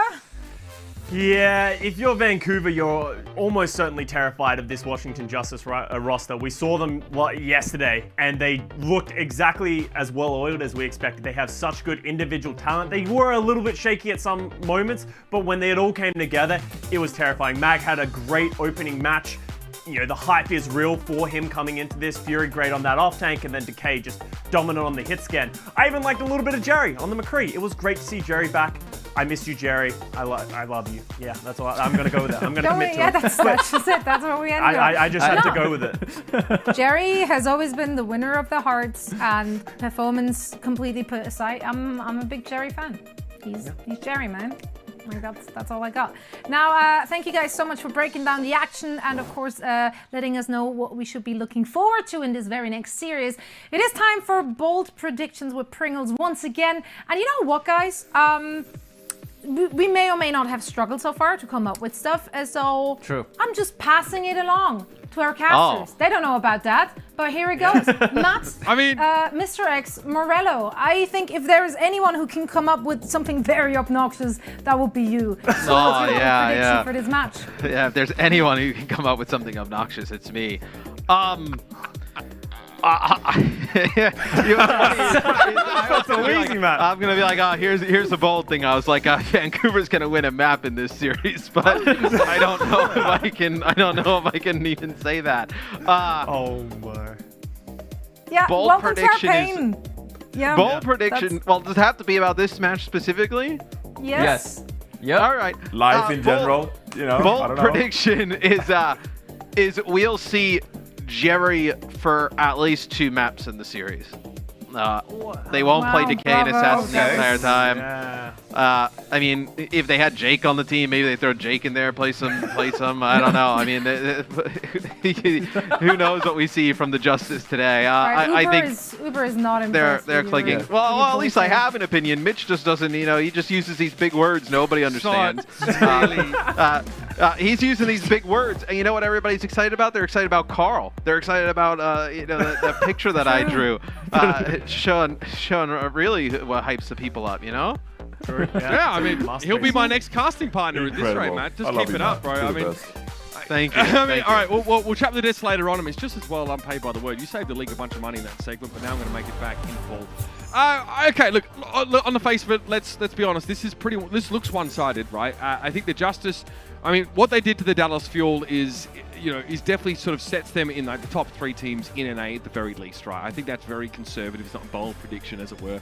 If we're looking at the Vancouver Titans here, I don't know what they're missing.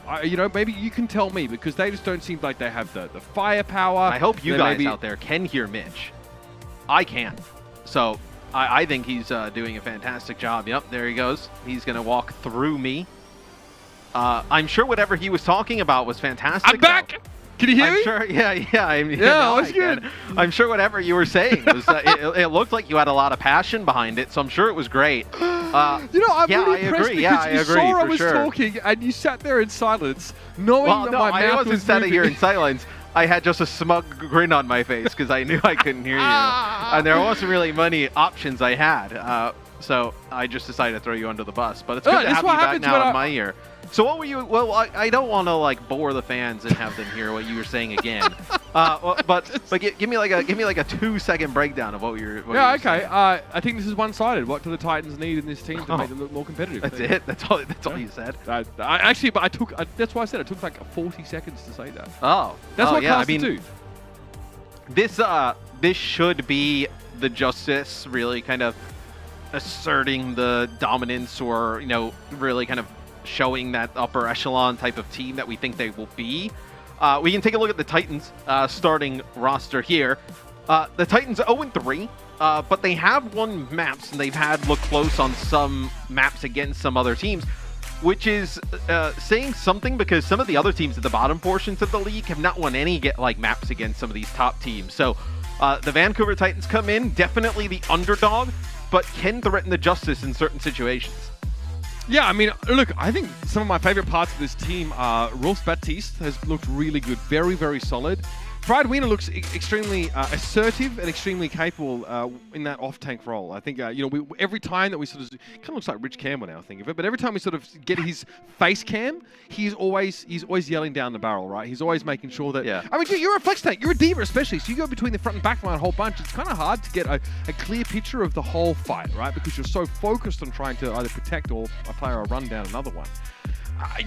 I want to see that, obviously, the synergy between him and Treadlock sort of come to the fore. And again, depending on the composition the Titans want to play, because so far we've seen them play mostly rush. Am I right there, Matt? I don't know if we've seen quite as much of the double bubble. Not really. Yeah, mostly rush compositions from the Titans. The Justice seem to be able to play just about anything, especially with the lineup that they have starting off today. Decay Assassin, this is the DPS duo everybody wanted to see. We had Jerry start yesterday. In their matchup. Mag Fury, fantastic tank line. The questions about the supports. We saw Bebe and Closer both play quite well yesterday. So if that backline lives up to the hype as the rest of the team, this is going to be a tough out for any team in the knockouts. Now, bear in mind, this team didn't play last week. That's the only reason why Watson hasn't quite calibrated them just yet. But Decay actually, on multiple occasions, got handled in the Tracer 1v1 against Sparkle, who really stepped up in that position. We were sort of, one of the sort of sub-storylines was that Sparkle had to play up against, 2 different Tracer players. That was sort of, that was kind of hard because you have to read 2 different playstyles. He looked quite good. I mean, it was definitely the Mag show from start to finish, right? He was the player of the match presented by Xfinity yesterday, and we were really impressed by Bebe. So, conversely to the Titans, this is a team that gets a lot of value out of Double Bubble because Mag looks at his best on this Winston. I mean, the amount of Primal Rage kills he was putting out, I think that was one of the things that was particularly highlighted there. So we may see on some maps these two teams opt for different comfort compositions, but we know the Justice can play both. We know they can play the rush down as well. I think the expectation going into a match like this is that maybe the sort of the baseline level for the Justice is higher than that of the Titans, but there's so much variance on game day, right? And that's what, I'm looking at if I'm a Vancouver Titans fan. It's going, what do Teru and Dalton here do? How do they pressure down sort of this backline of Closer and Bebe, this veteran sort of duo that's been on in 2 different regions and now that are coming together? There's a lot of stuff to look forward to here. Yeah, and the Titans team is new. It's young, right? Some inexperience with playing in the league. So, and they do have some veterans, right, like Linkser and Rolf, but you want to see them progress as the season goes on, and making games close against a team like Washington. I know taking a map or 2 would be fantastic for them, considering where a lot of people view the Justice in terms of just the overall league landscape, right? A lot of people putting them in their top 5 with definitely one of the teams that potential to win one of the tournaments throughout the season. Again, if you're a fan of the Titans, kind of like Matt put it, you're looking for, again, some growth. I think that's definitely going to be a really encouraging sign. Maybe don't hold out for breadsticks straight away. The Austin Justice here again, regardless of what sort of composition you see them on, you expect them to be really darn scary. And I mean, this team, it's kind of hard to see weaknesses in the Justice's lineup right now. They had a very gameful off-season. Fire is starting to sort of develop into a bit of a veteran in his own right. Obviously, spending a fair bit of time with the Atlanta Reign and not always getting run because Marcel was obviously on that roster. Now the Vancouver Titans, it's a different story. And of course, Lynx awaits in the wings here. It's Teru and Dalton as a DPS combo. And the Justice, okay, so it's Orisa, it's going to be Orisa Reinhardt for the Justice. Yeah, Orisa Ryan with oh, come on. Oh, goodbye. It's like, who is that getting knocked off? Oh, come on. Oh. All right, so the Sim Doom comes out for the Justice with the Orisa being able to grab players with the Halt. Very tanky Orisa in her own right. This will be the Justice. Pretty flashy to kick things off, taking the point. Friedwiener, not the kind of player that gets caught in like a snafu like that often. Had already used his rocket boosters. Not having them on cooldown hurts. We see that happen to Winston's from time to time as well. So the Titans say, right, well, we're going to go to the White Room now. This is White Room. See, it's white. Those are the Titans right now. The Justice would love to sully these uniforms somewhat here. Maybe with their own color now. As here comes the teleporter. Assassin wants to paint White Room red. Doesn't work out though. Dalton's going to be able to get rid of him with a flashbang, but Decay is there. Oh, he's there, all right. He is so charged up. That was a shatter by Mag when the teleporter went down. Both DPS for the Justice went on through. There were some players that turned. Mag with a big shatter. The first fight's dominated here by the Justice. All right. Well, again, for the Titans now, it's starting to feel a little like Groundhog Day, but this is the way that they've got to go. If they can get Shredlock in the position to find a decent shatter and get some value out of Teru here as well, the May hasn't really had the impact they're looking for. The May should theoretically be quite good at dealing with this close range composition for the Justice, but Assassin, he's lurking. Into the back line, Seismic, slam in. Rolf loses the immortality field already. Dalton is trying to hide behind the wall, but that's not his wall. No, Assassin gets rid of him. The Justice with a sound barrier now. Their front line is frozen up, but Bebe is pumping the heals into Mag right now, and it keeps him well and truly standing. The Titans, though, can't say the same for them. I mean, they're walking into from the Justice. Assassin gets really low. Okay, so they catch him out. But the Titans, they had to run into the Symmetra wall from Decay, Supercharger, pull out a Sand Matrix. So with the sound barrier, just too much to stay in there for the Justice. Is Closer potentially looking for a knockoff. To the point now, the Titans have to go last fight territory here. Friedwiener takes way too much damage early on, stays in the mech for now though. Bebe falls here to Dalton's Deadeye, but Assassin finds two with the Seismic Slam. He gets both supports! Decay finds two with turrets, by the way. And the Vancouver Titans, well, a tough start for them. It's like the most Symmetra turret kills we've seen in a round, I feel like. In Overwatch League history, I feel like a bunch of Decay's kills from the turrets. Is so much going on, but Assassin with both supports, with a Meteor Strike. Nothing really happening after that. See what the Justice decide to do here in the next point. Take a look from Assassin's POV though, yeah. So how does this Meteor Strike get two? Punch, here we go.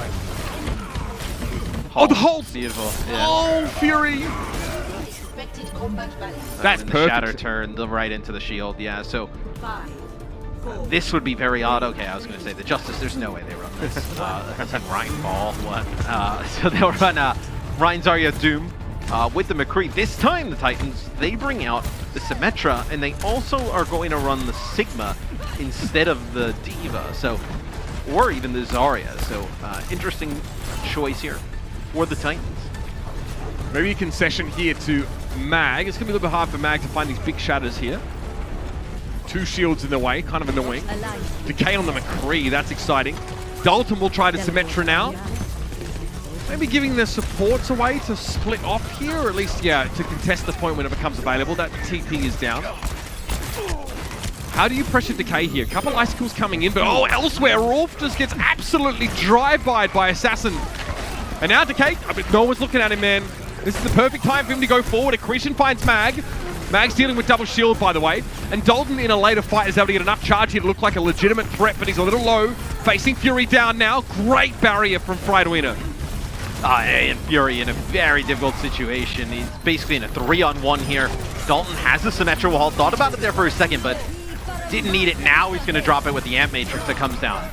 Perfect. I mean, that shuts down that Amp Matrix really nicely. Not much way for the Justice to get value out of that. And they might just have to head back to spawn here. The Symmetra starting to do work for Dalton. He's glad to get a chance to play it, I'm sure. And crucially, Matthew, those support ultimates plus Blizzard are coming online for the Titans. And if you're the Titans, when you play the Sigma and May, specifically in this type of comp, want to play a little bit slower, more control over the point. Assassin up on the high ground. Wonder where my glove will go. Oh! Mag gets 2. That was over pretty quickly. Again, it's a little bit dangerous in the front line for Symmetra. That Ryan hammer passes through shields. And Symmetra can't take too many of those swings. It should be to flip back now here for the Justice. Yeah, the Justice should be able to take this back. And so much damage put down by Assassin that Mag just pushes up. Few swings of the Reinhardt hammer. He's going to connect with 2. So now the Justice, they'll have Deadeye, zone players out. Maybe like a Deadeye with a grab is Friedwiener. Has that gravitic flux. No sound barrier yet for the Justice. Fury playing close. Okay, goes for it, even though Friedwiener could use kinetic grasp here, but just tries to take them by surprise.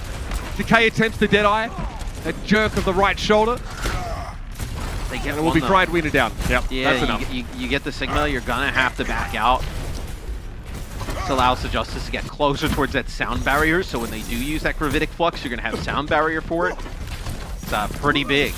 So the next fight probably kicks off, the next fight probably kicks off, 65, 70% on the point, and Justice getting very close to taking this map.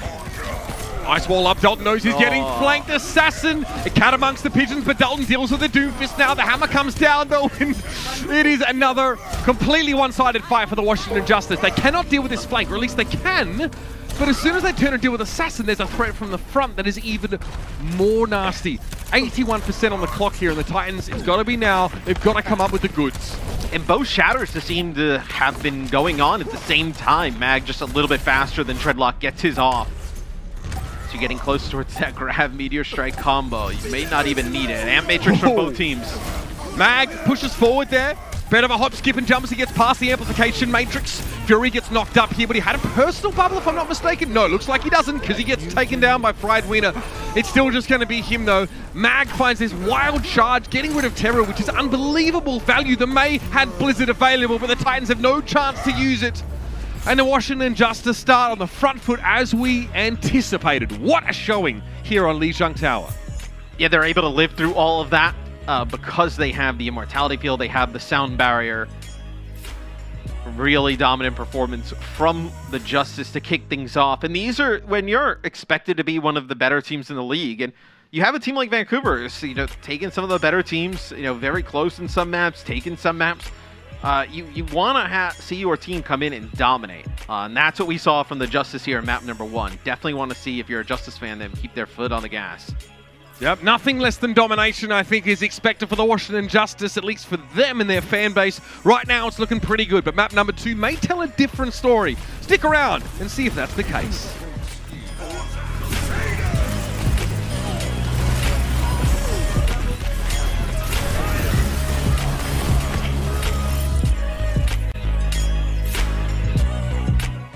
The Overwatch League is brought to you by T-Mobile, America's largest and fastest 5G network.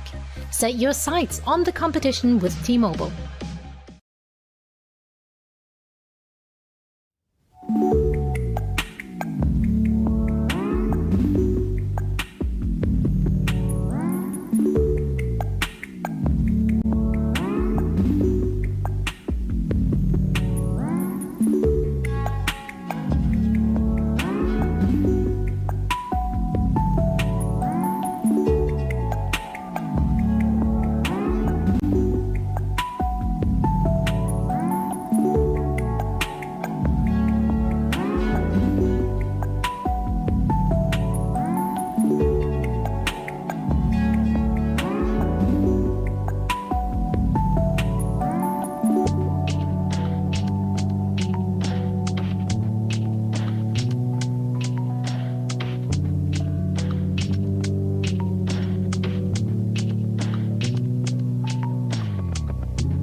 The Overwatch League is brought to you by Coca-Cola, the official refreshment of the Overwatch League, and by IBM, the official cloud and AI partner of the Overwatch League.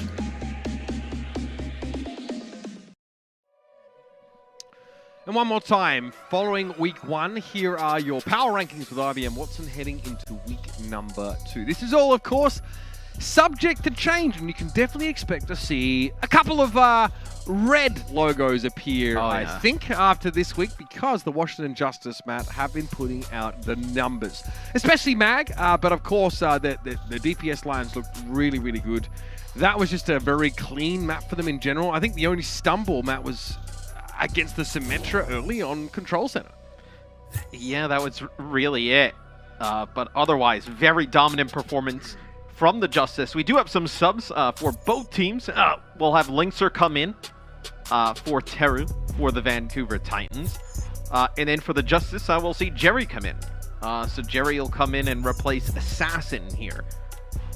Which the other day we saw Jerry plus Assassin. We didn't see Jerry and Decay, so I think this might be the first time we actually see Jerry and Decay in the lineup together. And of course, the first time we'll see the Justice play Dorado. Linkser comes in here. We know Linkser can play the May, but often we know that's definitely Teru's domain here, so we can potentially expect something a little different from him. Dalton, we've seen him play plenty of Tracer. This might free Linkser up to play some longer range hit scan.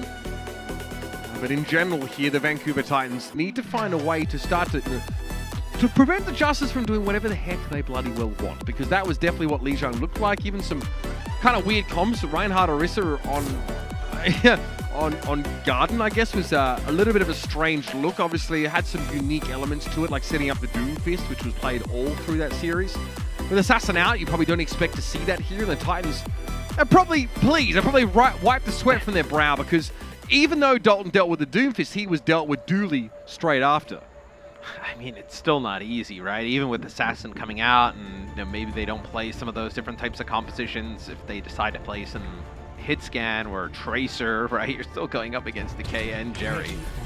Now, we have seen Decay's ability to flux in the past. So it looks like the Titans will come out on defense with Linkser on Ashe. So some long-range hit scan in the mix. It's one of the things you think you bring Linkser in. He's on this roster for.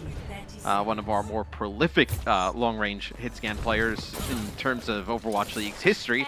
And Shredlick on the ball, so get aggressive on the cart, not play with the shield. They're going to play the Brig plus Zen backline, so not a ton of healing, not a ton of healing output with those supports. But still, with the Discord Orbs and Tracer coming down, and the knockups from the ball, looking to finish off players rather quickly. It is interesting, though, because, I mean, in APAC, we see this support composition usually against ball setups, right? They bring in the Zenyatta against Wrecking Ball specifically. The Justice don't have that, so they're hoping to get some value against the Winston, but that's an interesting TP that allows the Justice to get around the most treacherous part of the map to deal with ball on, Matt. Yeah, they don't even go for the card. And now the Titans are like, where do we go? They're able to get that first kill on a Decay. Is Jerry, you see if you're playing from the spawn, was on the Ashe, now goes over to the Widowmaker to try and land some of these shots. So Rolf is down. Mag follows soon after, though, now, but Fury's been pretty charged up in his high ground for quite some time. Bebe, I mean, stuck in that eternal cringe here, but he and the rest of the Justice have come up with the goods on the high ground. Oh, so that's good how he start for plays. Them. He's just really focused, yeah. Damn, he must have some serious jaw tension going on. Get this guy a Theragun. Oh my god. Still, listen, I mean, like, the Wrecking Ball, we've seen be so effective at teams that defend really far forward, like right outside of attacker spawn. The Titans have been denied the opportunity to play from there now. Dalton's trying to regain some of that territory, but that's not being allowed. They do get some of this space back, though. They do prevent the cart from going through the bridge. Bebe with a nano boost here, though, could be big onto Mag, and we'll see if they're able to protect Rolf if that happens. Nano boost in hand here, so Mag is set up to not only be really nasty getting the nano to the back line, but also having Primal Rage basically straight after that. Big ultimates for Vancouver, though, I guess, is the Bob. Potential Graviton Surge here, but, I mean, that Ashe, okay, she just says, beam me up, Scotty. Coach gun to the ground immediately. Mag, gotta have Primal just in the nick of time there. He must have buffered that key press, and there it is! That corner looks like an abattoir, I'll be honest with you. grisly end to the Vancouver Titans, and they're supposed to be grisly themselves. So they hold on to Bob, and they hold on to Grav in Minefield, so maybe they're able to come back, make something out of this. Jerry taking that high ground, potentially trying to find a pick. Yeah, they come back to contest, but they will not. They'll give this up. See what the Titans decide to do. That'll be the minefield used here, as it looks like Shredlock catches a few players trying to go towards that right side, make a health pack. He went out the Discord orb. Shredlock takes a huge amount of damage. Runs off, grabs a Mega, back to business. So that minefield there ultimately doesn't really get a ton of value. Maybe it wards the Justice away. Maybe Mag can't go to the high ground in that case there, but the Titans have to come up with something here to really put a stop to this nonsense. They need to drop down and get a clean fight. I think what the Titans expect is that when Dalton puts pressure on the cart, for the rest of the Justice to turn around and actually try and play for that. But you see the ball and the Tracer down at the bottom, playing on the cart, and the Justice just don't care. They'll just wrap up around and try and take these fights, which they want to have Linkser and Rolf in a position where they can do damage at range, not feel threatened. But in this type of scenario, the pressure's going to be on. Dalton is gambling that he doesn't get headshot by Jerry there. If he does, he's dead and it's already over. Big pulse bomb here for Decay, but he gets grabbed himself. Can't recall now. Transcendence is in play. Bob comes out. Jerry taken down by that one, even though he lets his own go as well. And that fight doesn't go well for the Justice. A lot of it having to do, I think, with the fact that Decay gets caught in that grab and Fury doesn't get a good chance to use his own. Yeah, and I think they got Mag in the grab as well. So connecting with both those players in the grab, huge. It's an odd position to be playing the ball comp from, where you kind of have to play defensively up on the high ground, but well, you don't want to have to, right? You'd rather just drop the ball down off the high ground, but the Justice say, well, we have the time to leave the cart and go with 6. Yeah, you'd rather have the Justice kind of contest cart and allow you to do the damage at range, like use the survivability of the ball. Yeah. So how long does this happen for? Well, you expect them to drop down eventually. This is going to be a nano boost, I believe, on a Mag as a rally comes through from Fire. But you look at it, builds another primal almost. And he has to get away. Shredlock is traded for Decay. You take that if you're the Justice, I feel. Jerry doesn't have a good advantage right now. He's just not in a great spot to have a lot of impact as the Ash for his Linkser could go up here and grab. Yep, why not? Yeah. Mag nothing subtle about it. Now, Decay used his Pulse Bomb previously. That would have been a nice combo, but Baby hits a disgusting Biotic Grenade. And that's a fight done. Again, the Justice just bring the fight to the Titans every time. It's not even necessary. And then now, Bebe looks like... Baby's had too many breadsticks, Matt. That's what's happened. He looks like a Masvidal 1 minute into the second round. You see Shredlock get on the car, get taken out. This is going to be the Justice just pushing the car forward. As Primal he is so aggressive, Mag, but there is zero fear that he's going to be taken out. I mean, this guy. Poor Fire. He just kind of catches the brunt of it. You see he's shaking his head no. I believe Fried Wiener tried to wave at him there. Like, why are they letting me end their careers like this? Yep. Fried Wiener tried to settle it with peace, but Mag was not having it. It's rally. Yeah, more like Mag 7. That guy woke up to violence. Yeah, it's got Rally and Bob here. Bob to potentially create some space. This is a Bob from Linkser up on the high ground, and Jerry's going to connect with a headshot on the Dalton, so he loses Tracer straight away. Yeah, that's the risk that Dalton's always taking, Matt, that he doesn't just get whipped around and get his headshot off there. Nice jump by Mag, able to get away. There as he pushes up. Pulse Bomb used there by Decay to little effect, but the Justice here are rolling now. Fury's healthy, he'll just hold the door. They just grab them up here and You want to enter Club Fury? I don't think so, Fried Wiener. This cart will continue to move. Fury feels like he's been charged up the entire round. So looks like Shredlock trying to get on. He's going to get stunned. He'll spin for a little bit. Oh, God. But now they just have to kind of trickle out one by one. Baby's angry. There it is, the Biotic Grenade. That's so filthy. Mag's going to land on Rolf here, and it's pretty comfortable for the Justice. They move on in. Shredlock will get a chance to stall things out a little bit more. 129 on the clock, and wow, that's not much more to follow that up. The Justice, let's hear from them right now. 싫어. 왜요 그래. 이 새끼 미친놈이네. 왜? 뭐 했어? 아니 야 아니야. 근데 스크림 때도 프레임이 300이 넘게 나오는데 대회 때 250이 나와. 이거 어떡해? 난 진짜 너무 슬퍼. 나 이런 거 민감하단 말이야. 아 우리 팀 잘한다. 네, 그래. 리얼. 랄랄랄. All right, let's bring Danny in here. Danny, what have you got for us here? The Justice definitely got to be in high spirits. Thanks, Mitch. So yeah, I think they are very in high spirits, and they are in very good vibes. It seems like what I first heard was someone saying no. I don't know what happened, and I think some of the teammates as well were pretty confused. And I heard one of the players saying that when they're scrimming, they actually had 300 FPS, and right now he's playing with 250, so 50 less FPS. Wow. And he said he was saying he's a little sad. But another teammate came saying that you know what, we're doing really great. Let's have fun. Like we're playing really well. That's the last thing I heard. Back to you guys. Thank you very much, Danny. Yeah, the Justice have no reason to be down on themselves right now. They get put in like some sticky situations, right, Matt? Dealing with the spawn camp wrecking ball comp, we've seen some teams just fall flat against that. Yeah, playing about 250 FPS. Jeez. Go talk to my friends playing on console. trying to get above 6, trying to get above 60. You know, so Titans come out with Linkser on Hangzhou, trying to control the high ground a little bit, more movement.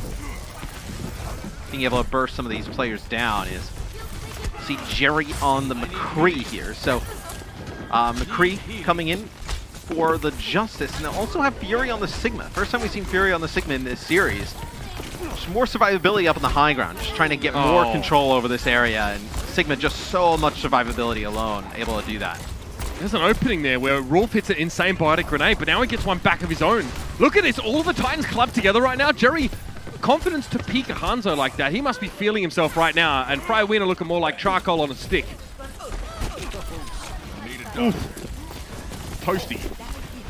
So the fight has been taken to the Titans here. As they do get closer low. They're going to be able to finish him, so let's see if they're able to make anything out of this. The 3 players from the Titans will be back pretty quick off the spawn as Linkser will go over to McCree. You're going to have a nano already here for Bebe. The nano onto Mag, dropping down. He's going to build up a primal rather quickly. Oh yeah, this is a tough fight for the Titans now. What do they have to deal with this? Maybe they get a good pulse bomb stick on a wheel. Oh my god! A Bebe, a big biotic grenade. Looking more like a turbo duke. He just drops out from the high ground, and the mag follow-up is brilliant. He gets a nano, and basically, yeah, we'll have a primal rage. So the cycling of ultimates now will begin in earnest, and the Titans have barely got off the starter's block. And this is where you thought the Justice would be like one of their scariest forms, right? Mag on the Winston, Decay on the Tracer. As you're seeing how dynamic and just scary this duo can be. Decay's got a pulse bomb. Ends up on the roof, looking. The Stork has a delivery? No. No? Back out. They lose Mag. I thought he was going to kind of drop it from up above, trying to land it on somebody's head. Well, Fury does have the Gravitic Flux. Maybe you see him drop it on the ground here and try and get the pulse on the ground. Nope, they're going to deal straight up with fire. Yeah, fire couldn't be healed there. Dalton finds Bebe with the pulse bomb though, so the Stork does deliver Bebe. As the Justice now back up as much as they can here. Around Jerry is the pivot, who looks extremely composed now. Even a player down, the Justice looking like they're feeling confident. Oh, Mag has a primal, that's probably why. Yeah, primal plus rally if they need, as Mag just jumps in, no fear, pops the primal. This will be rally as well for the Titans. Oh, nice salute there from Rolf. Yeah, salutes the Sandman. Rolf got hit with a super long-range biotic grenade over the top from Bebe. Mag's in trouble here. Rolf, yep, nicely done. Look at the bubble. He throws it down in between HP himself. Gets out with. Yeah, that's perfect. Perfect bubble. Fury. Shredlock doesn't want to commit for this. He's happy with the card progress right now, but that might hurt them. Closer, stun, bio down. Dalton's missing though. Shredlock gets slept this time and doesn't have a primal on the way. Linkser looking for Mag. Oh, cap some respect! The audacity there for Linkser to go for the Deadeye doesn't pay off. Decay works him down, but the rest of the Titans get the work done inside the close room now. Fury will sit on the cart. Jerry tries to get away. They still get a kill each, which is huge.